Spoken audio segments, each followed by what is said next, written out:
राधे राधे मित्रों, मैं हूं पीके सर और उपस्थित हूं प्रद्योत गुरुकुल में।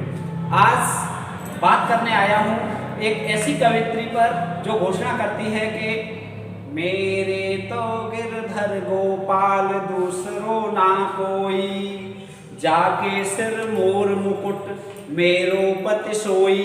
ऐसी घोषणा करने वाली कवित्री प्रेम दीवानी मीरा। प्रेम दीवानी मीरा कहा जाता है कि मीरा की प्रसिद्धि को सुनकर अकबर मीरा से मिलने भिखारी का रूप धारण करके गए थे और मीरा को एक बेशकीमती हार देकर आए थे।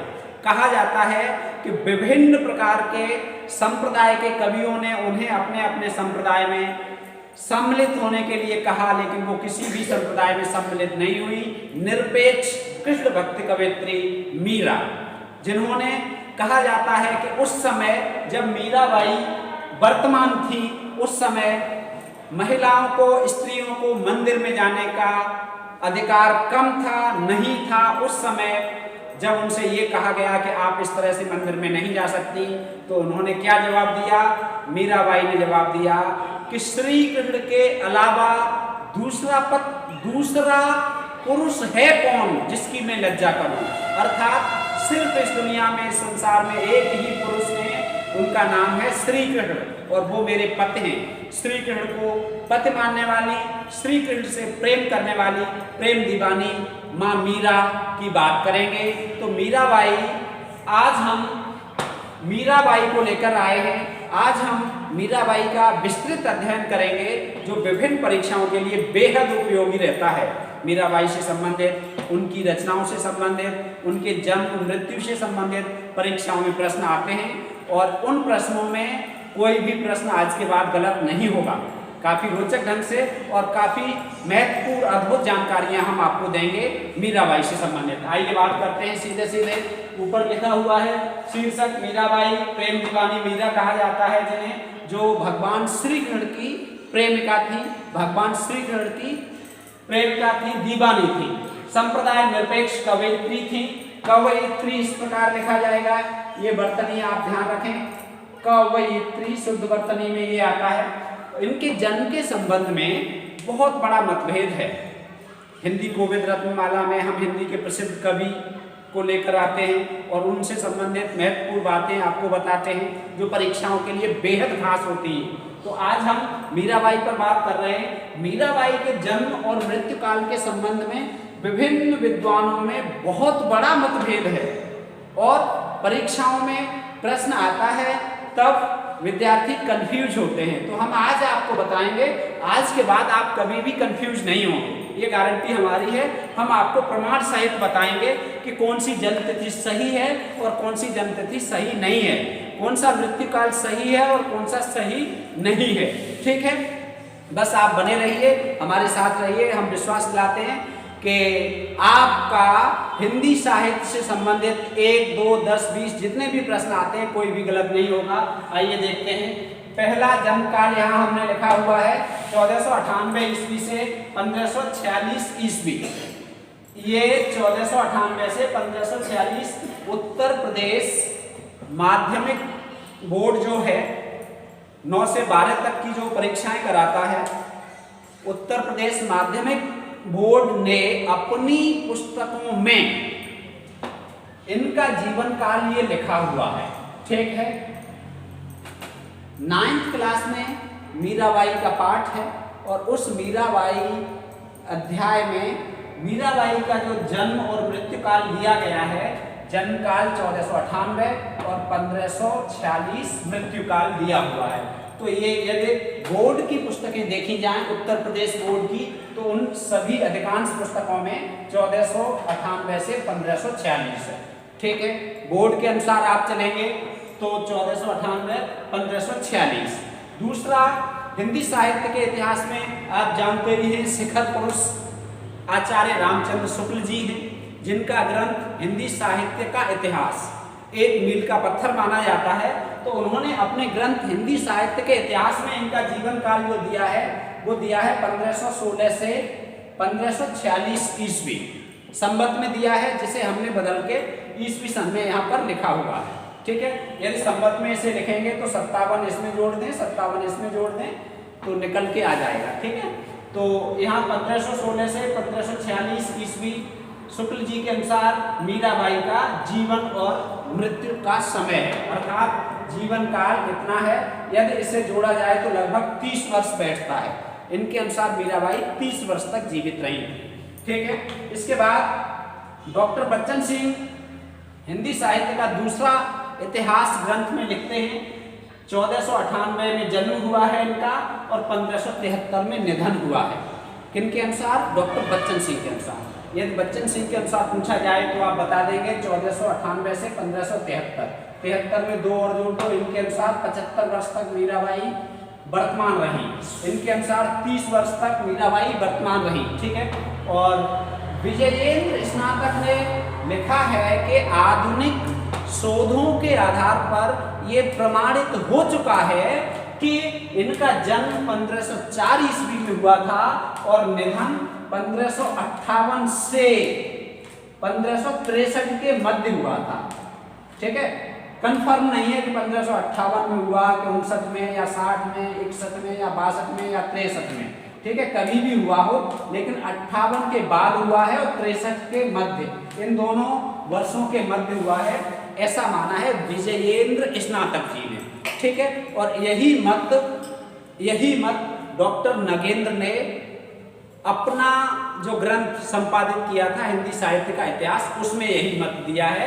डॉक्टर नगेंद्र जी ने भी इसी मत को माना है। कौन सा? 1504 में जन्म और 1558 से 1563 के मध्य इनका निधन हुआ, ठीक है। इसके अलावा भी बहुत सारे मत हैं, उन मतों पर बात नहीं करेंगे। जो महत्वपूर्ण मत थे वो हमने आपको 4 मत बता दिए, ठीक है। इनसे बाहर नहीं होगा, कोई भी प्रश्न होगा, चाहे कोई भी प्रतियोगी परीक्षा है, उन सारी परीक्षाओं में इनसे बाहर इस तरह का ही प्रश्न पूछा जाएगा, ठीक है। तो ये जन्म मृत्यु 4 प्रमुख बता दी बच्चन सिंह के अनुसार, शुक्ल जी के अनुसार, नगेंद्र और विजयेंद्र स्नातक जी के अनुसार और उत्तर प्रदेश माध्यमिक बोर्ड के अनुसार, ठीक है।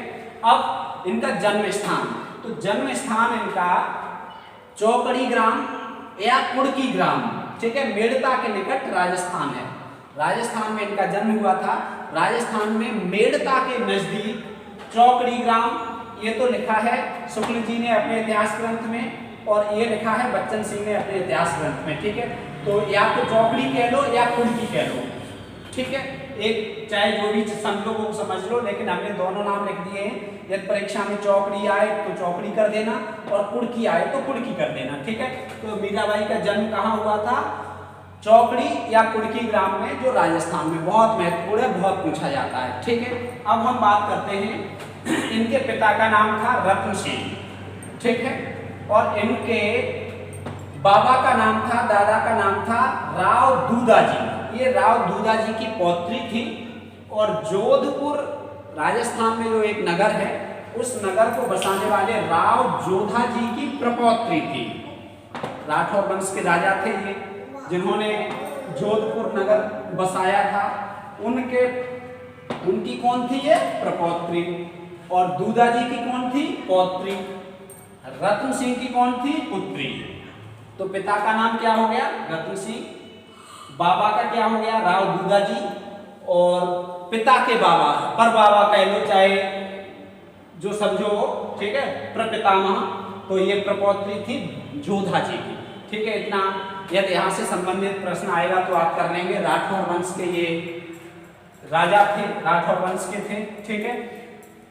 जन्म के ऐसा बताया जाता है कि जन्म के 2 वर्ष बाद इनकी माँ का निधन हो गया, और जन्म के 2 वर्ष बाद जब माँ का निधन हो गया और इनके पिता जो राजा रत्न सिंह थे वो विभिन्न प्रकार के युद्धों में व्यस्त थे, तो अपनी पुत्री की देखभाल नहीं कर पा रहे थे, तो उनकी पुत्री उन्होंने अपने पिता के पास भेज दी। अर्थात इनका पालन पोषण राव दूधा जी ने किया, जो इनके कौन थे? बाबा, जिनकी ये कौन थी? पौत्री। तो राव दूधा जी ने मीराबाई का पालन पोषण किया, देखभाल की। और राव दूधा जी वैष्णव थे, विष्णु की भक्ति करते थे, जिसका प्रत्यक्ष प्रभाव मीराबाई पर पड़ा, और बचपन से ही मीराबाई भगवान श्री कृष्ण की भक्ति करने लगी। कहा ऐसा जाता है कि 8 वर्ष की अवस्था में ही मीराबाई ने श्री कृष्ण को अपना पति स्वीकार कर लिया था। ठीक है, तो इनका जब विवाह हुआ किनके साथ हुआ? राणा सांगा जो उदयपुर के राजा थे। कहाँ के राजा थे? उदयपुर के। उनके बड़े पुत्र जिनका नाम था भोजराज, भोजराज के साथ मीराबाई का विवाह किनके साथ? भोजराज के साथ 1516 ईस्वी में हुआ। 1516 ईस्वी में भोजराज के साथ मीराबाई का विवाह हुआ। ठीक है, 1516 ईस्वी में विवाह हुआ। विवाह के बाद भी मीराबाई कृष्ण की भक्ति कर रही थी, कृष्ण की भक्ति कर रही थी। मंदिर में जाना, नृत्य करना, घुंघरू पग घुंघरू बांध मीरा नाची, तो पैरों में घुंघरू बांधती थी और नाचने में मस्त रहती थी, मैं तो कृष्ण दीवानी रे। तो क्या है, ये इनके पति को अच्छा नहीं लगता था, तो ये अच्छा नहीं लगता था। ऐसा कहा जाता है कि उस समय अकबर का राज्य था इधर, और अकबर को मीराबाई के बारे में पता चला। अकबर ने मीराबाई के बारे में सुना, मीरा की कीर्ति सुनी, यश सुना, और इस तरह की भक्तिन है ये सुना, तो अकबर ने तानसेन से कहा कि हम मीराबाई से मिलेंगे। अकबर तानसेन के साथ मीराबाई से भिखारी का रूप धारण करके मिलने गए और उन्हें एक बेशकीमती हार भेंट करके आए। ये बात राजा भोजराज को अच्छी नहीं लगी, तो इन्होंने क्या किया, नदी में डूब जाने का आदेश कर दिया कि जाओ नदी में डूब के मर जाओ। तो मीराबाई नदी में गई। नदी में जाकर उन्होंने देखा कि नदी में भगवान श्री कृष्ण उन्हें दिखाई दिए, और वहां से वो लौट के घर आ गई, वापस आ गई। पूछा क्यों आ गई, तो उन्होंने कहा हमें तो श्री कृष्ण के दर्शन हुए और श्री कृष्ण की इच्छा है कि आप जीवित रहें, मरें न, इसलिए मैं वापस आ गई। उसके बाद बताया जाता है कि भोजराज ने कहा कि आप वृंदावन जाओ। इस तरह की कई यातनाएं। 7 वर्ष के बाद भोजराज का निधन हो गया। 1523 ईस्वी में भोजराज का निधन हो गया। फिर भोजराज के उत्तराधिकारी विक्रम सिंह, राजा विक्रम सिंह बहुत महत्वपूर्ण है, ध्यान रखना। ठीक है, सबसे ज्यादा यातनाएं मीराबाई को किसने दी? तो राजा विक्रम सिंह ने, और उनके मंत्री विजयवर्गीय बाणिया, विजयवर्गीय बाणिया ने और विक्रम सिंह ने। ऐसा बताया है, डॉक्टर बच्चन सिंह ने लिखा है कि जो भोजराज के उत्तराधिकारी विक्रम सिंह थे और उनका मंत्री जो था विजयवर्गीय बाणिया, इन्होंने मीराबाई को अनेक यातनाएं दी, बहुत कष्ट दिए। ऐसा बताते हैं कि 2 बार काले सर्प से डसवाया कि ये मर जाए, लेकिन कोई फर्क नहीं पड़ा। भगवान श्री कृष्ण जाको राखे साइया, मार सके ना कोई। तो जब ईश्वर की कृपा होती है तो उसे कोई मार नहीं सकता है, तो इन्हें कौन मार सकता है? ये तो कृष्ण की कौन थी? कृष्ण की दीवानी थी, कृष्ण की भक्तिन थी। ठीक है, मीरा, आइए बात करते हैं मीरा का अर्थ भी क्या होता है। मीरा शब्द कुछ लोग मानते हैं कि फारसी शब्द मीर से बना है, जिसका अर्थ होता है परम पुरुष। क्या होता है? परम पुरुष। और बाई का अर्थ होता है पत्नी। बाई का अर्थ गुजरात में क्या है? पत्नी। तो मीराबाई का अर्थ हुआ परम पुरुष की पत्नी। मीराबाई का शाब्दिक अर्थ क्या हुआ? परम पुरुष की पत्नी, अर्थात ईश्वर की पत्नी। दूसरा मीराबाई का अर्थ संस्कृत में मीरह से बना है। मीरह, इसका अर्थ होता है सरस्वती। मीरह का स्त्रीलिंग मीरा, सरस्वती, पृथ्वी, सरिता। ठीक है, सरस्वती, पृथ्वी, सरिता। मीरा का अर्थ क्या है? सरस्वती, पृथ्वी, सरिता। जिसके नाम का ही अर्थ हो ईश्वर की पत्नी, तो उसे मार कौन सकता है? तो इस प्रकार के 2 बार सांप द्वारा डसवाकर और 1 बार या 1 से अधिक बार विष देकर, विष प्याला, एक प्याले में विष भरवा के और उसे पिला दिया, कैसे पियो। क्यों? क्योंकि वो मंदिरों में जाती थी, नृत्य करती थी, भजन करती थी, जो उन घरानों को पसंद नहीं था। राजघराना था, और राजघराने की, वो कहते थे कि राजघराने की महिला स्त्री और मंदिरों में जाके नृत्य करे तो ऐसा राजघरानों का अपमान है, हमारे घर का अपमान है, इसलिए वो उन्हें मारना चाहते थे। तो क्या है कि मीराबाई को ये सब पसंद नहीं था, उन्हें तो कृष्ण की भक्ति पसंद थी। और जब वो वृंदावन में आई तो वृंदावन में वहाँ पर वृंदावन के जो रहने वाले थे विभिन्न प्रकार के, वहाँ पर जो भगवान श्री कृष्ण के जो भक्त थे, जीव गोस्वामी जिनमें प्रमुख थे, तो वहाँ मंदिर में जाने के लिए इन्हें रोका गया कि मंदिर में मत जाओ, महिला का प्रवेश वर्जित है। तो इन्होंने ये कहा कि अरे महिला कौन स्त्री, इस संसार में एक ही पुरुष है, उनका नाम है श्री कृष्ण। कृष्ण के अतिरिक्त पुरुष है कौन जिसके सामने लज्जा करूं? मुझे किनकी लज्जा, मैं तो सिर्फ श्री कृष्ण से लज्जा करती हूँ और कोई पुरुष है ही नहीं। ठीक है, तो इन्हें कई प्रकार की यातनाएं दी गई विक्रम सिंह के द्वारा और विजयवर्गीय के द्वारा।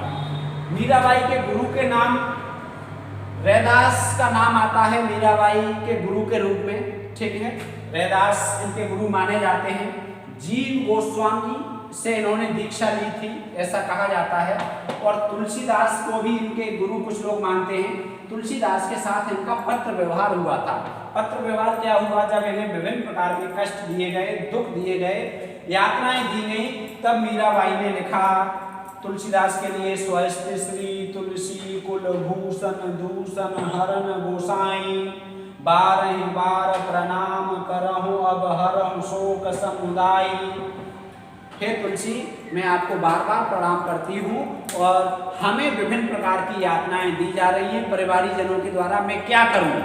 तब तुलसीदास ने उत्तर लिखा और रामचंद्र उन्होंने विनय पत्रिका का एक पद लिखकर भेजा जिसमें लिखा उन्होंने, जाके प्रियन राम वैदेही सो नर तजिय कोट बैरी समझत परम स्नेही। जिसके प्रिय राम और सीता न हो, जिसके प्रिय राम और सीता न हो, जो राम और सीता से प्रेम न करता हो या उनके भक्तों से प्रेम न करता हो, सो नर तजिए, उस व्यक्ति को तज देना चाहिए, छोड़ देना चाहिए। कोट बैरी सम, करोड़ों बैरी दुश्मनों के समान, यद्यपि परम स्नेही, चाहे कितना भी स्नेही हो, ऐसे व्यक्ति को छोड़ देना चाहिए। ये लिखकर भेजा तुलसीदास जी ने, जो परीक्षाओं में बहुत पूछा जाता है, जाके प्रिय न राम वैदेही। ठीक है, एक प्रश्न आता है कि मीराबाई की भक्ति कैसी थी? तो इनकी भक्ति माधुर्य भाव की थी। ये श्री कृष्ण को पति प्रेमी सब कुछ मानती थी। ठीक है, इनके इष्ट श्री कृष्ण थे। 8 वर्ष में ही इन्होंने श्री कृष्ण को अपना पति स्वीकार कर लिया था और इनके घर की जो कुल देवी थी दुर्गा, उनकी उपासना, उनकी भक्ति करने से इन्होंने मना कर दिया था, ऐसा बताया जाता है। ठीक है, इनकी भाषा ब्रज थी, ब्रज भाषा की कवयित्री थी, कृष्ण भक्ति शाखा की कवयित्री थी। और कृष्ण भक्ति शाखा में किसी संप्रदाय की नहीं थी, विभिन्न प्रकार के संप्रदाय थे, जैसे वल्लभ संप्रदाय, हरिदासी संप्रदाय, विभिन्न प्रकार के संप्रदाय थे। तो कहा यह जाता है कि अष्टशाप के कवि कृष्णदास ने वल्लभ संप्रदाय में इन्हें लाने का प्रयास किया था, लेकिन इन्होंने मना कर दिया, वो असफल रहे थे इस प्रयास में। तो किसी भी संप्रदाय विशेष में ये सम्मिलित नहीं रही। ठीक है, शैली इनकी भावपूर्ण थी और मुक्तक इन्होंने लिखे हैं। मृत्यु के संबंध में कहा जाता है कि वृंदावन में जब ये रहती थी, उसके बाद इन्होंने देखा कि मेरे तो गिरधर यहाँ नहीं है, मेरे गिरधर तो कहाँ हैं? द्वारका हैं। तो वो वृंदावन से द्वारका पहुंची और द्वारका में रणछोड़ जी का जो मंदिर है, उस मंदिर के सामने गाते हुए, मस्ती में क्या गाते हुए, हरे तुम हरो जन की पीर, हरे तुम हरो जन की पीर। इस पद को गाते गाते गाते गाते ऐसा कहा जाता है कि भगवान श्री कृष्ण की मूर्ति में विलीन हो गई। भगवान श्री कृष्ण की मूर्ति में क्या हुआ? विलीन हो गई। और इनके बारे में नाभा जी ने, ध्रुवदास जी ने, व्यास जी ने, मलूकदास जी ने इनके गुणों का गान किया है। तो ये मीराबाई के जीवन से संबंधित कुछ महत्वपूर्ण बातें आपके सामने आई। अब बात करते हैं रचनाओं पर। अब बात करेंगे मीराबाई की रचनाओं पर। तो मीराबाई की रचनाएं, इसमें भी मतभेद है। शुक्ल जी ने मीराबाई की 4 रचनाएं मानी हैं। कितनी? 4। यदि प्रश्न आए शुक्ल जी के अनुसार मीराबाई की रचनाएं कितनी हैं, तो शुक्ल जी के अनुसार 4 रचनाएं हैं। कौन कौन सी 4 रचनाएं हैं?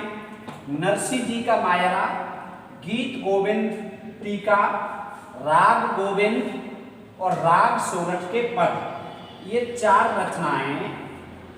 रचनाएं शुक्ल जी ने स्वीकार की हैं मीराबाई की। ठीक है, शुक्ल जी के अनुसार पूछा जाए तो रचनाएं कितनी हैं? 4। और रचनाएं डॉक्टर नगेंद्र ने 11 मानी है। कितनी मानी है? 11। तो शुक्ल जी के अनुसार 4, नगेंद्र जी के अनुसार 11। 11 में ये 4 भी सम्मिलित हैं। इसके अलावा मलार राग, सत्य भामानुरूप सार, मीरा के गर्वी, रुक्मणी मंगल, नरसिंह मेहता की हुंडी, चरित या चरित्र, स्फुट पद, ये 11 रचनाएं स्वीकार की हैं नगेंद्र जी ने। ठीक है, बताया जाता है कि स्फुट पद ही प्रामाणिक रचना इनकी मानी जाती है। प्रामाणिक रचना कौन सी मानी जाती है? स्फुट पद। इसके अलावा बाकी रचनाएं प्रामाणिक नहीं मानी जाती। मीरा गुजरात से लेकर सभी हिंदी प्रदेशों में प्रसिद्ध हैं। एकमात्र ऐसी कवयित्री और कवियों में भी सर्वाधिक प्रसिद्ध। किसी भी कवि के इतने पद नहीं गाए जाते जितने मीरा के गाए जाते हैं। तो उसका कारण क्या है? प्रसिद्धि का कारण बताया है डॉक्टर बच्चन सिंह ने। 3 कारण बताए हैं मीरा की प्रसिद्धि के। राजकुल का त्याग, उन्होंने अपने राजकुल जिस राजघराने से थी उसका त्याग किया, इसलिए वो प्रसिद्ध हो गई। ठीक है, बहुत बड़े राजघराने से थी तो उस राजघराने को छोड़ देने के कारण संप्रदाय निरपेक्ष, उस समय जितने भी कवि थे वो कोई न कोई संप्रदाय उन्होंने धारण किया हुआ था, संप्रदाय में दीक्षित हो चुके थे, लेकिन इन्होंने किसी भी संप्रदाय को स्वीकार नहीं किया। सबको माना लेकिन किसी में दीक्षित नहीं हुई। ठीक, और लोक सामान्य की भाषा, जो जन सामान्य की भाषा होती है, उस भाषा में कही हुई बात जन सामान्य तक पहुंचती है। तो इनकी भाषा मूलतः तो ब्रज भाषा थी। इसके अलावा पंजाबी, अवधी, ब्रज, राजस्थानी, विभिन्न प्रदेशों की भाषाओं के शब्द उनकी भाषा में मिले हुए थे जो उनकी रचनाओं में मिलते हैं। और इनकी पंक्तियां जो परीक्षाओं में बहुत पूछी जाती हैं, उनमें कुछ पंक्तियां यहाँ पर हमने लिखी हुई हैं। बसो मेरे नैनन में नंदलाल, बहुत महत्वपूर्ण पंक्तियां हैं ये। पायो जी मैं तो राम रतन धन पायो, मैं तो गिरधर गोपाल, मेरे तो गिरधर गोपाल दूसरो ना कोई। माईरी में तो लियो गोविंदो मोल, मैंने गोविंद को मोल लिया है। मेरे गिरधर गोपाल है, कोई दूसरा नहीं है। मैंने राम, यहाँ राम आया है लेकिन ये मूलतः थी कृष्ण भक्त। ठीक है, कृष्ण की भक्ति की थी, लेकिन राम शब्द इन्होंने अपने ईश्वर के लिए, पति के लिए, प्रेमी के लिए, भगवान के लिए, सब कुछ श्री कृष्ण थे, उनके लिए इन्होंने विभिन्न नामों का प्रयोग किया है। ठीक, बसो मेरे नैनन में नंदलाल, नंदलाल श्री कृष्ण को अपने आंखों में बसाने के लिए कहा गया है। मैं तो सांवरे के रंग रांची, श्री कृष्ण के रंग में रच गई हूँ, पक गई हूँ। बिरहनी बाबरी सी भई, बहुत पूछा जाता है बिरहनी बाबरी सी भई किसकी पंक्ति है? महादेवी वर्मा की, मीराबाई की। तो क्या होता है? कंफ्यूजन हो जाता है। तो बिरहनी बाबरी सी भई किनकी है? प्रेम दीवानी मीरा की। ठीक, पग घुंघरू बांध मीरा नाची रे, ये तो आपने सुना ही होगा, अमिताभ बच्चन का गीत सुना होगा।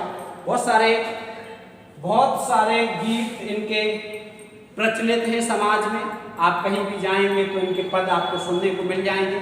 अलग अलग तरह से गाए गए हैं, अलग अलग तरह से इनके गीत प्रचलित हैं। आज भी, आज के दौर में भी यदि देखा जाए तो मीराबाई के पद बहुत प्रसिद्ध हैं। ठीक है, तो आज की वीडियो में मीराबाई से संबंधित महत्वपूर्ण बातें हुई। मुझे लगता है कि ये वीडियो आपके लिए बहुत उपयोगी होगी। यदि आपके लिए उपयोगी है तो आप चैनल को सब्सक्राइब करें, अपने दोस्तों के साथ शेयर करें। मिलते हैं अगली वीडियो में, तब तक राधे राधे।